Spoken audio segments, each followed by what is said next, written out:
Not more regularly does the warm summer season recur than to the American public does the desire to get away from home, to throw everything aside, if only for a day or two, and go off somewhere. And what a blessed comfort it is to shake off the dust of the city, to leave behind and forget for the nonce its hot pavements and dusty walls, and hurry away to some of the cool, leafy nooks nestling somewhere far away among the mountains, or on the shore of some one of the many inland lakes which, like jewels, bestud our northern landscape. And year by year, we Americans are indeed coming to be more and more a summer pleasure-seeking people.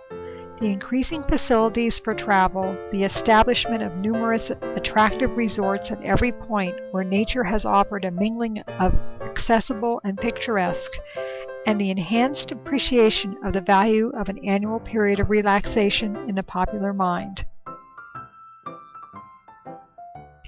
And so it is that when the breath of June steals in through the casement, the clerk jumps down from his high stool, the teacher closes her books, the editor throws down his quill, the merchant forgets his ledger, and each, packing up his or her valise, draws a long breath, heaves a sigh, and exclaims, "I must go on a summer excursion somewhere."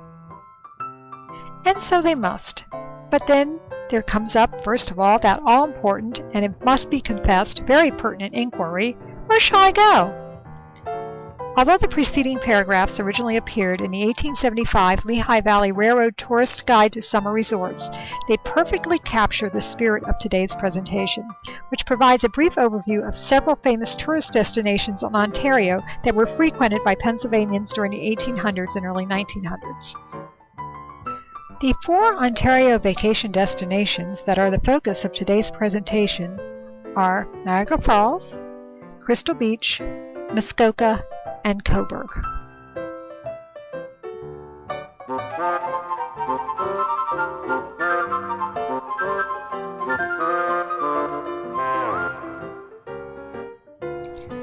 Travelers could consult an array of excursion and tourist guides published by railroad companies and others. For example, the aforementioned 1875 Lehigh Valley Railroad Tourist Guide to Summer Resorts provided a comprehensive listing of excursions offered by the railroad and its allied railway and steamship lines for the season in question. As a rule, the guides also included descriptions and occasionally black and white illustrations of cities, towns, and other points of interest located along each of the railroad's excursion routes. The second example, The Dominion of Canada with Newfoundland and an Excursion to Alaska, is a 1907 handbook for travelers published by Carl Baedeker, a well-known German publishing house that specialized in tourist guidebooks.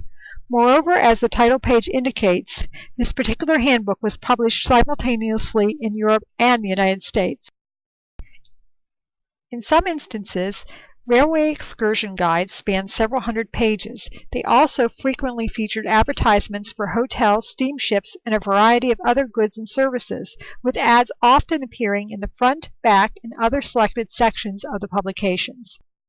In addition to excursion guides and handbooks, the virtues of various Canadian destinations were touted in pamphlets, articles, and advertisements published in newspapers and magazines, as well as in public lectures. From time to time, publications and lectures emphasized sundry adventurous aspects associated with a particular mode of transportation, excursion route, or destination.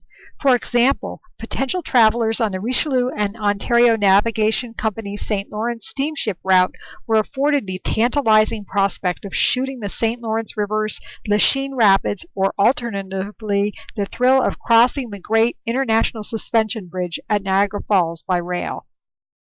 Excursion prices varied significantly, with the cost of individual tickets determined in part by the mode of transportation selected, the route selected, the total distance traveled, the class of accommodations, and finally whether the excursion was to a single destination or involved multiple stopovers.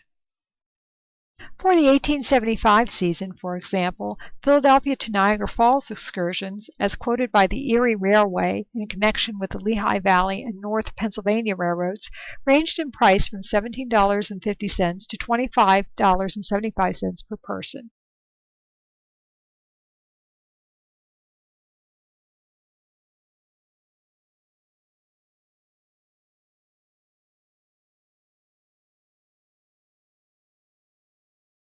Pennsylvanians typically started their summertime journeys to Ontario at a local railway station. This illustration gives us a glimpse of a large urban railroad station of the era, in this case the Pennsylvania Railroad Passenger Terminal in Philadelphia. Of course, old-time vacationers, like their modern-day counterparts, needed to carry a few essential personal items along on their summertime forays to Canada. While en route to their Canadian destinations, rail passengers could read, chat, or simply enjoy the scenery. Beyond rail travel, reaching one's desired destination also often entailed riding on boats such as the steamer North King, which plied Lake Ontario between Buffalo, New York, and Cobourg, Ontario. Naturally, both the Canadian and American sides of Niagara Falls enjoyed immense popularity with tourists from Pennsylvania, irrespective of their age, ethnicity, or economic standing.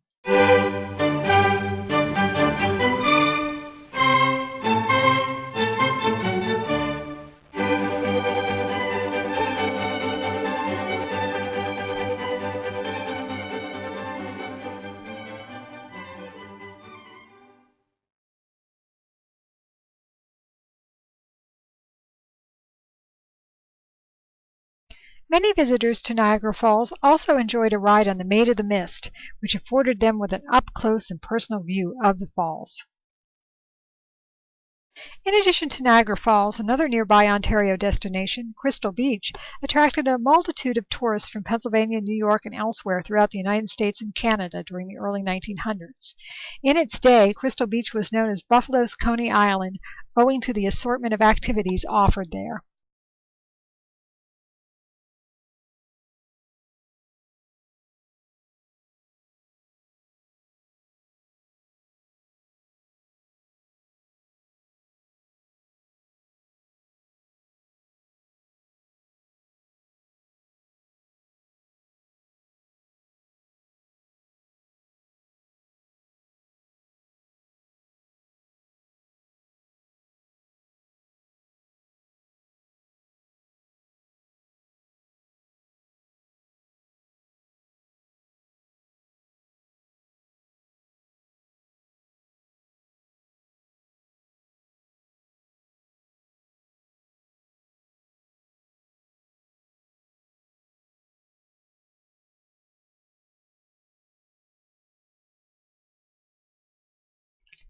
Crystal Beach was promoted through various methods, including on outdoor billboards such as this one in Buffalo, New York.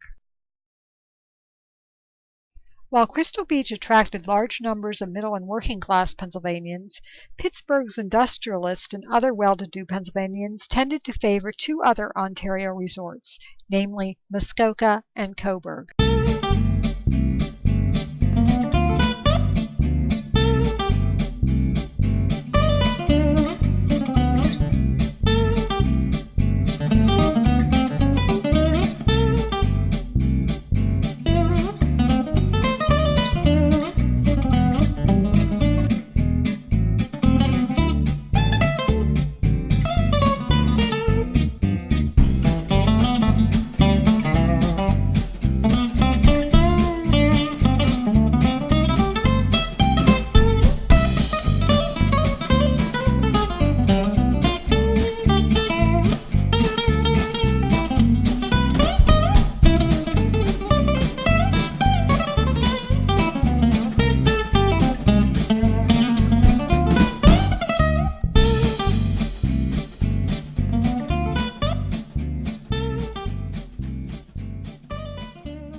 Most Pennsylvanians remained at a single location for the duration of their vacations. However, a select yet notable group of vacationers instead elected to engage in resort hopping, or stopping over at a series of spas, springs, and resorts throughout the summer. For example, some travelers divided their vacation time between Cobourg, Muskoka, and other locales such as Saratoga, New York, Newport, Rhode Island, and elsewhere.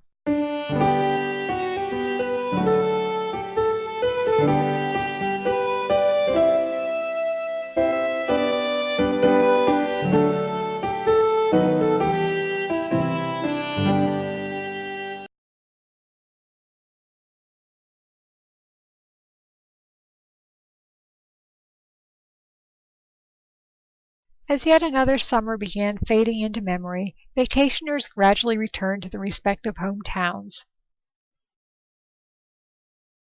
While passing their time over the long winter months, many inevitably once again pondered, "Where shall I go on my vacation next summer?"